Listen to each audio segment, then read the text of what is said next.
Early 2026, filling up your car in the American heartland now costs 70 cents more per gallon than it did just months ago.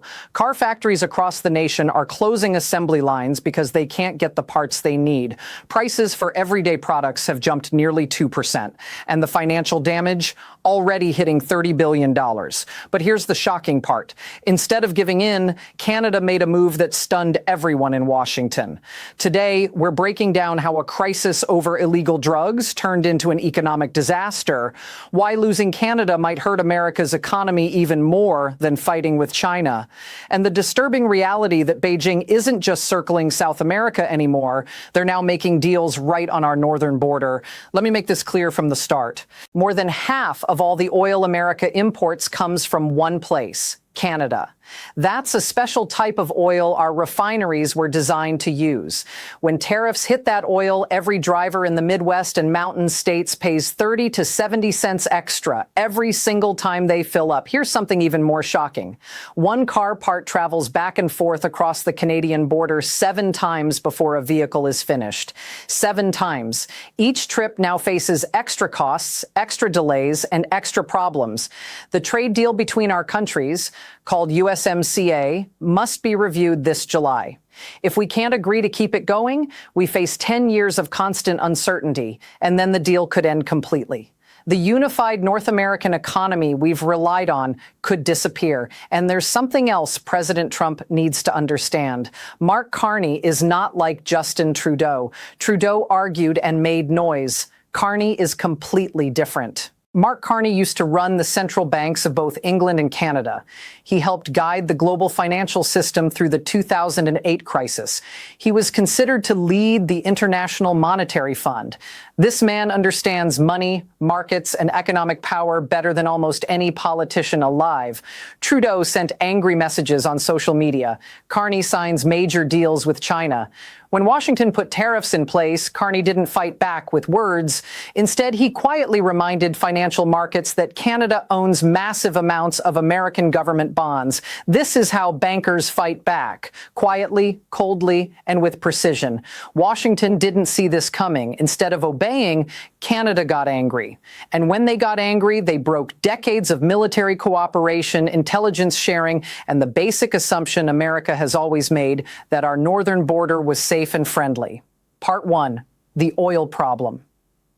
Let me destroy a myth many people in Washington believe. America is not energy independent, not really. Yes, reports suggest we produce more oil than any other country, more than Saudi Arabia, more than Russia. On paper, we even sell more oil than we buy. But here's what that paper doesn't show you. American oil refineries, especially in the Midwest and mountain regions, were built over many decades to handle one specific type of oil: heavy, thick oil with lots of sulfur that needs special equipment to turn into gasoline. The oil we pump here at home from Texas and North Dakota is light and clean. Different chemistry, different thickness, different requirements. Our Midwest refineries bring in about 4 million barrels every day of Canada's heavy oil. That's 70% of everything those refineries process. The pipelines only go one direction, south. There's no system to suddenly send Texas oil north to Minnesota refineries. Could we rebuild everything? Maybe, over several years, spending billions of dollars, while those refineries sit empty. When the Trump administration put a 10% tariff on Canadian energy, the thinking was simple. Canada needs us. They'll pay the cost. They'll do what we want. The president even suggested Canada could become America's 51st state to avoid the tariffs. That comment might have sounded good to American audiences, but it united Canadians against us more effectively than any Canadian politician ever could. The assumption was completely wrong. Canada finished a major pipeline to the Pacific Ocean in May 2024.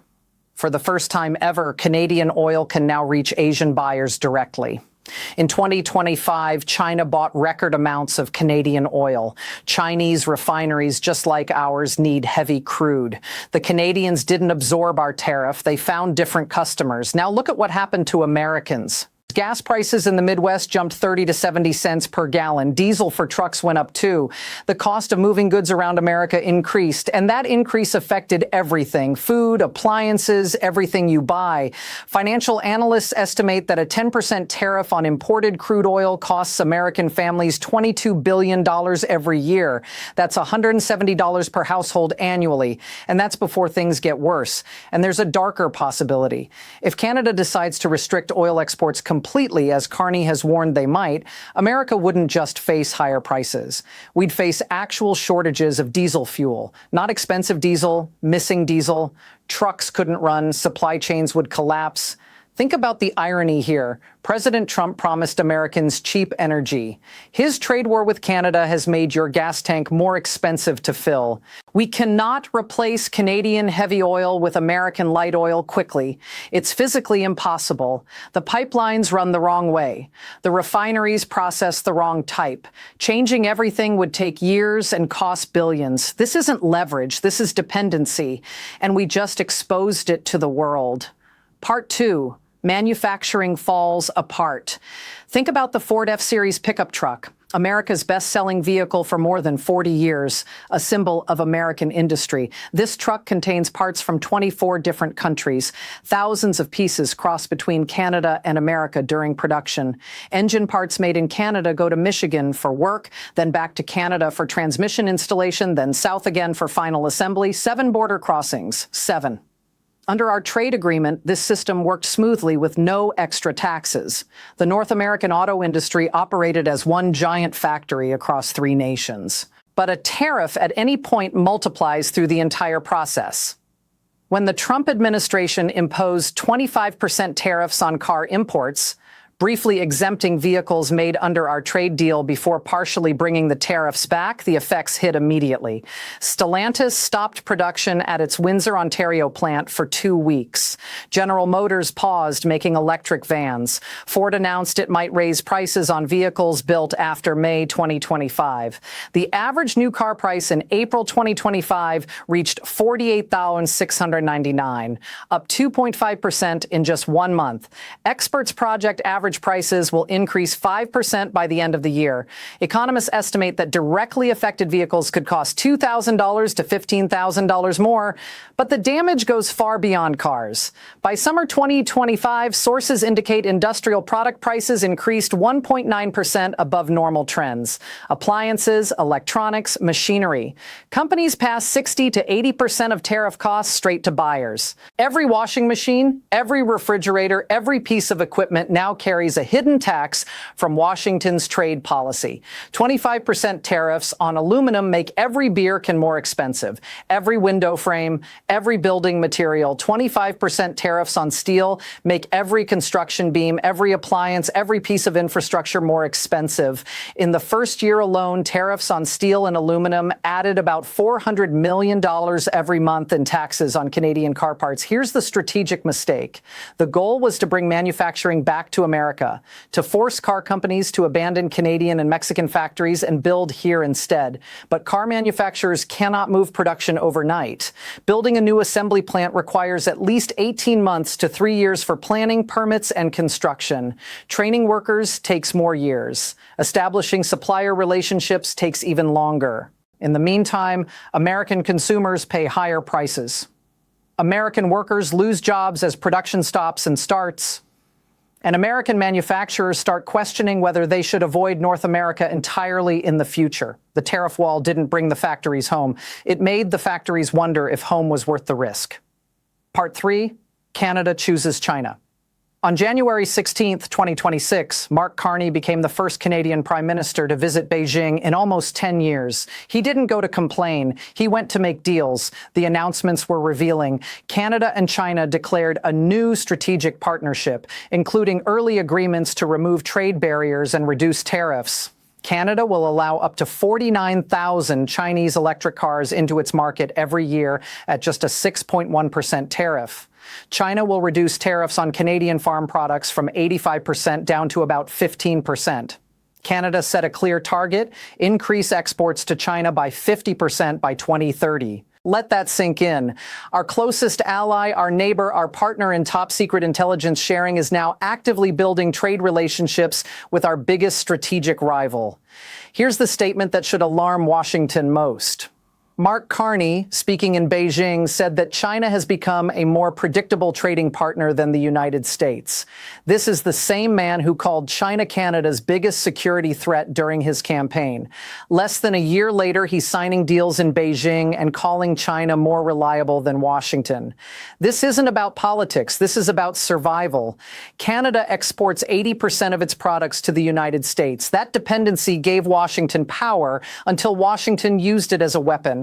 Once Canada realized that dependency could be used to hurt them, the logical response was finding other customers, and so the Asian pivot begins. Chinese electric vehicles, BYD, CIC, Geely, will now enter North America through Vancouver.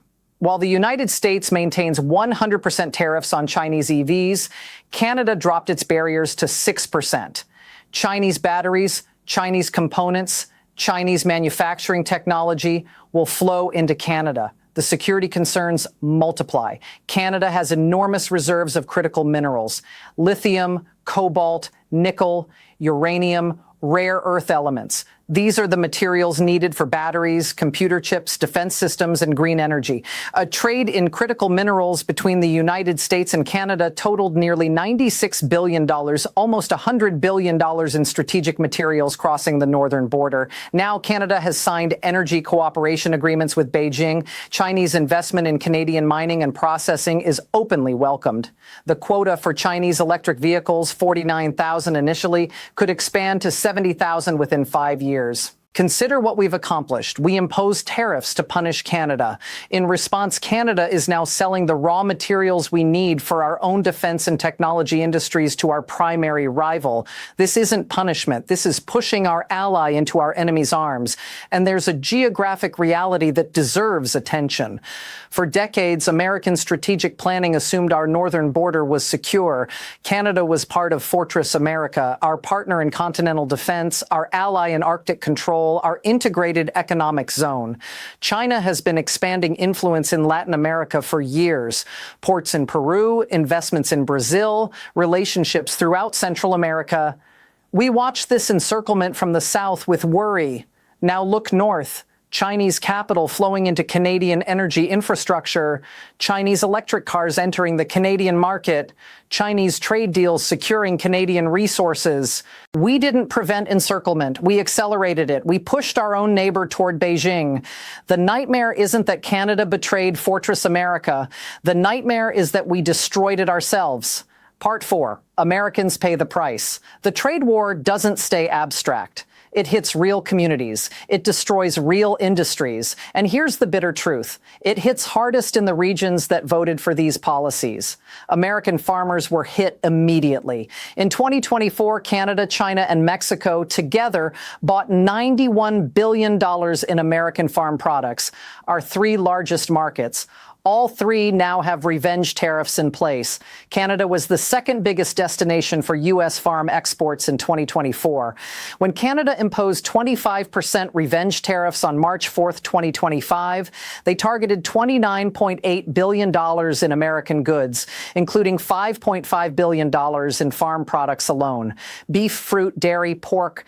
The products were chosen carefully, items Canada could buy from other countries or produce themselves, and they targeted states that voted for these policies. Between March and June 2025, U.S. farm exports to Canada dropped nearly $440 million compared to the same time in 2024. Iowa farmers lost soybean markets. Wisconsin dairy farmers watched prices collapse. Florida fruit growers saw orders disappear. Meanwhile, China imposed additional tariffs on American agriculture: soybeans, cotton, corn, grain. The 2 largest backup markets for American farmers both raised barriers at the same time. Farm incomes fell. Too much product at home drove prices lower. The farming sector that was promised protection found itself squeezed from both sides, paying more for imported equipment while receiving less for exported products. Border communities tell another painful story. Traffic between the United States and Canada fell 20 to 27% in 2025, depending on the state. In some areas, nearly 1 in 4 trips simply vanished.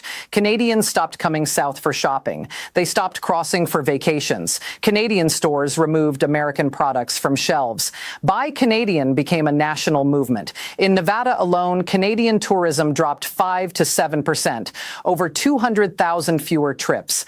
Tens of millions of dollars in casino revenue, hotel bookings, and shopping disappeared. In Maine, New Hampshire, Vermont, North Dakota, Michigan, border communities that depended on Canadian business watched their economies shrink. Business owners reported sales declining 10 to 25%. Hotels emptied. Restaurants closed. These aren't coastal cities. These aren't liberal strongholds. These are small towns in Republican border states watching their livelihoods vanish. Agricultural groups tracked the revenge tariffs carefully. Canada, China, and Mexico, our top 3 farm export markets, all imposed new barriers. Over $21 billion in U.S. farm products faced obstacles in Canada alone. Farmers don't control their own prices. They plant, they work, they hope for good weather and stable markets. They're price takers in a global system. When that system breaks, they absorb the losses.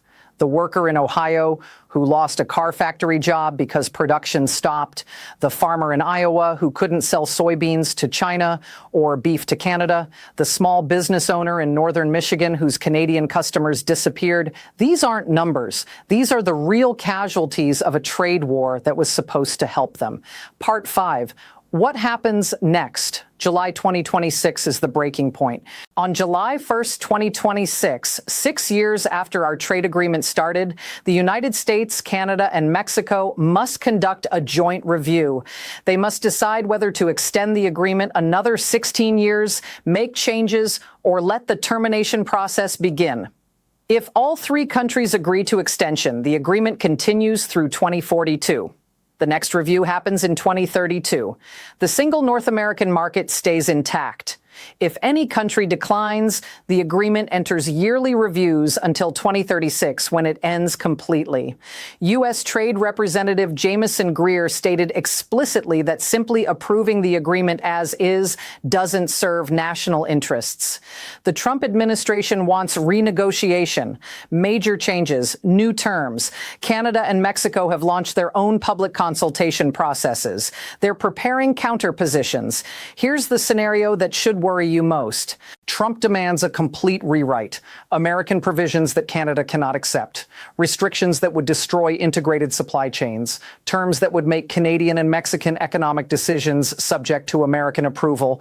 Carney refuses. He's already shown willingness to walk away from American alignment. He's already building alternative relationships with China, the European Union, Japan, South Korea. If the trade agreement collapses, trade returns to basic World Trade Organization tariffs. The single North American market dissolves. Supply chains that took decades to build unravel. Canadian critical minerals flow to Asia instead of American defense contractors. Canadian energy becomes a global product sold to the highest bidder rather than a continental resource. Canadian manufacturing shifts toward markets that provide stability. And what has America gained? Consider the bigger picture. Canada is now building trade and security relationships that bypass the United States entirely. The Trans-Pacific Partnership trade deal, which America abandoned, gives Canada special access to Asian markets. The Canada-European Union trade agreement provides access to 500 million European consumers. But it's not just trade. In June 2025, Canada and the European Union signed their first ever security and defense partnership. Intelligence sharing, joint military training, Canadian companies accessing European defense contracts. This is unprecedented, a formal security arrangement between Ottawa and Brussels that explicitly doesn't include Washington. Canada signed a military-industrial cooperation agreement with South Korea. Defense purchases, joint research, weapons systems. Our closest ally is building a parallel security structure without us. Canada is diversifying. Canada Canada is reducing risk. Canada is treating the United States as an unreliable partner. Trump's policies achieved the opposite of what they promised. Instead of an obedient neighbor, we created an independent one, armed with European contracts, Asian relationships, and the proven willingness to trade with Beijing when Washington becomes hostile. Fortress America hasn't cracked from enemy attacks. It cracked from friendly fire. So here's the question we need to ask ourselves. If we keep pushing our allies away, who will stand with us when we truly need them?